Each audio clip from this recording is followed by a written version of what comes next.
ابو سعید رضی اللہ عنہ سے روایت ہے کہ وہ رسول اللہ صلی اللہ علیہ وسلم کے پاس آئے، آپ بخار میں مبتلا تھے،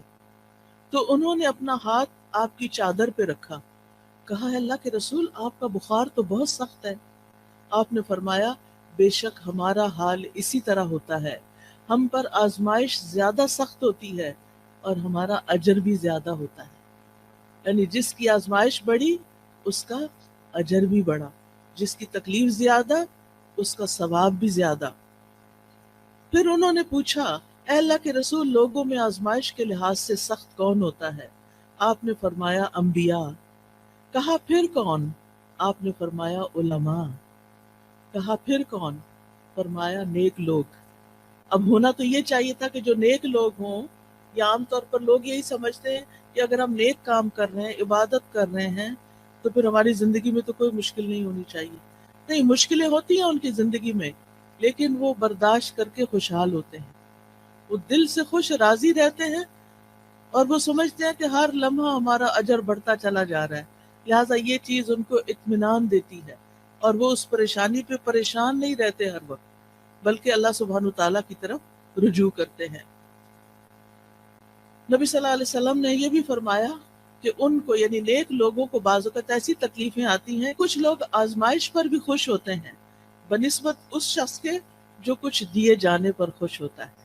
یعنی عام لوگوں کا حال کیا ہوتا ہے کہ جب ان کو کچھ دیا جاتا ہے تو وہ خوش ہوتے ہیں، لیکن انبیاء اور نیک لوگ جب ان پر کوئی تکلیف آتی ہے تو خوش ہوتے ہیں، وہ سوچتے ہیں کہ ہمارے رب نے اس کام کے لیے چنا۔ اب رب کی بڑی حکمتیں ہوتی ہیں، وہ کسی پر اس کی وسعت سے بڑھ کے بوجھ نہیں ڈالتا۔ لا یکلف اللہ نفسا الا وسعها، اللہ کسی جان پر اس کی ہمت وسعت سے بڑھ کے بوجھ نہیں ڈالتا۔ لہا ما کسبت وعلیہا ما اکتسبت، مومن یہی دعا کرتا رہتا ہے ربنا لا تؤاخذنا ان نسینا او اخطانا ربنا ولا تحمل علینا كما حملته على الذين من قبلنا ربنا ولا تحملنا ما لا طاقت لنا به۔ یعنی جب ان کو تکلیف آتی ہے تو وہ سوچتے ہیں کہ اگر یہ تکلیف ہمارے گناہوں کی وجہ سے ہے، تو کہ دعائیں کرتے ہیں یا اللہ تو ہمیں پکڑنا، ہمیں نہ پکڑنا، اگر ہم بھول گئے یا ہم نے کوئی غلطی کر لی ہے تو اس پر ہماری پکڑ نہ کر، اللہ ہم پہ وہ بوجھ نہ ڈال جو ہم سے پہلے لوگوں پہ ڈالے گئے، اللہ ہمیں وہ بوجھ نہ اٹھوا جس کے اٹھانے کی ہم میں طاقت نہیں، جس کی ہم ہمت نہیں رکھتے، یا اللہ اس تکلیف کو اتنا نہ بڑھا دینا کہ ہم اسے برداشت نہ کر سکیں۔ لہٰذا وہ اللہ تعالیٰ کی طرف رجوع کرتے رہتے ہیں اور کہتے ہیں وَلَا تُحَمِّلْنَا مَا لَا طَاقَةَ لَنَا بِهِ وَاعْفُ عَنَّا، ہمیں معاف کر دیجئے، وَاغْفِرْ لَنَا، ہمیں بخش دیجئے، وَارْحَمْنَا، ہم پہ رحم فرمائیے، یا حی یا قیوم برحمتک استغیث۔ مومن پہ جب تکلیف آتی ہے، آزمائش آتی ہے، تو وہ اللہ کی رحمت پکارتا ہے، اللہ کی رحمت کے لیے دعائیں کرتا ہے، وارحمنا انت مولانا، تو ہی ہمارا والی وارث ہے، تو ہی ہمارا مولا ہے، فانصرنا علی القوم الکافرین، ہمیں کافر قوم کے مقابلے میں مدد عطا فرما، ہم تیری مدد کے محتاج ہیں۔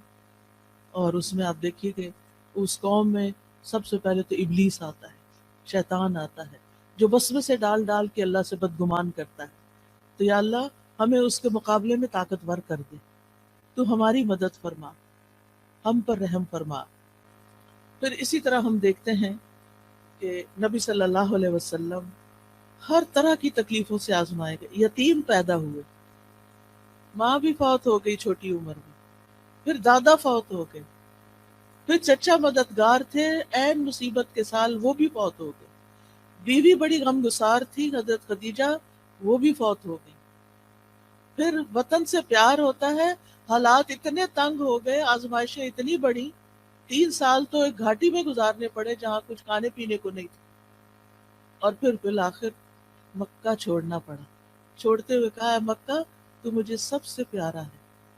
اگر تیرے رہنے والے مجھے یہاں سے نہ نکالتے میں کبھی نہ جاتا یہاں سے۔ پھر ایک نئی جگہ پر گئے، وہاں جا کر جنگیں مسلط ہوگی، ایک کے بعد ایک سال جنگ آ رہی ہے، جان مال ہر چیز کو خطرہ، خوف، پریشانی، بیماری، کون سی تکلیف تھی جو رسول اللہ صلی اللہ علیہ وسلم پر نہیں آئی؟ پھر آپ کے بیٹے بھی فوت ہو گئے، پھر حضرت ابراہیم جو چھوٹے تھے وہ پیدا ہوئے ماریہ قبطیہ سے، اور ان کی وفات پر آپ رو دیے، آپ کی آنکھوں سے آنسو گر رہے تھے۔ صحابہ بڑے حیران ہوئے کہ آپ بھی روتے ہیں۔ آپ نے فرمایا ان العین تدمع والقلب والقلب يحزن ولا نقول الا ما يرضى ربنا وانا بفراقك یا ابراہیم لمحزونون۔ آنکھیں روتی ہیں، دل غمگین ہوتا ہے، اور ہم وہی بات کہتے ہیں جس سے ہمارا رب راضی ہوتا ہے۔ دل میں غم ہے، آنکھوں میں آنسو ہیں، یہ منع نہیں ہے، یہ ہوگا، لیکن زبان سے کوئی ایسی بات نہیں نکالیں گے جو رب کو ناراض کرے۔ اور اے ابراہیم، تیری جدائی سے ہم بڑے غمگین ہیں، یہ تو ہمیں چھوڑ گیا ہے، ہمیں غم ہے۔ سوال یہ پیدا ہوتا ہے کہ یہ تکلیفیں آتی کیوں ہیں، کیا مقصد ہے ان کا؟ تو سب سے پہلی بات تو یہ کہ اللہ تعالیٰ ہمارا امتحان لیتے ہیں، امتحان میں جو کامیاب ہو جاتا ہے اس کے درجے بلند ہو جاتے ہیں، اور جو فیل ہو جاتا ہے وہ نیچے چلا جاتا ہے۔ تو یہ انسان کو بلند درجے دینے کے لیے آتی ہیں۔ حدیث میں آتا ہے بے شک بندے کے لیے جب اللہ سبحانہ تعالیٰ کے ہاں ایک مقام مرتبہ مقدر ہو چکا ہوتا ہے، یعنی اس کو وہ بلند مقام دینا ہے، لیکن وہ بندہ اپنے اعمال کی بنا پر اس تک نہیں پہنچ سکتا، یعنی عمل اس کے کم ہے، درجہ اللہ کے ہاں بڑا لکھا ہوا ہے کہ اس کو یہاں تک پہنچنا ہے، تو اللہ تعالیٰ اسے اس کے اپنے جسم میں یا مال میں یا اولاد کی آزمائش میں ڈال دیتا ہے، کیونکہ اللہ نے اس کو بلند درجہ دینا ہوتا ہے۔ اب انسان سوچتا ہے کہ اور لوگ تو مزے سے جی رہے ہیں، ان کو تو کوئی تکلیف نہیں، وہ تو آرام سے چل لیتے ہیں، مجھے ہی کیوں تکلیف ہے، سب کی اولاد اتنی صحت مند ہے، میرا بچہ کیوں بیمار ہے، سب کے شوہر اتنے اچھے سلوک کرتے ہیں، میرا شوہر مجھے کیوں نہیں پوچھتا۔ یہ دراصل آپ کا امتحان ہے، آپ اس تکلیف سے گزر رہی ہیں، یہ اللہ سبحانہ وتعالیٰ کے ہاں آپ کے درجے بلند کر رہی ہے اگر آپ صبر کر رہے ہیں۔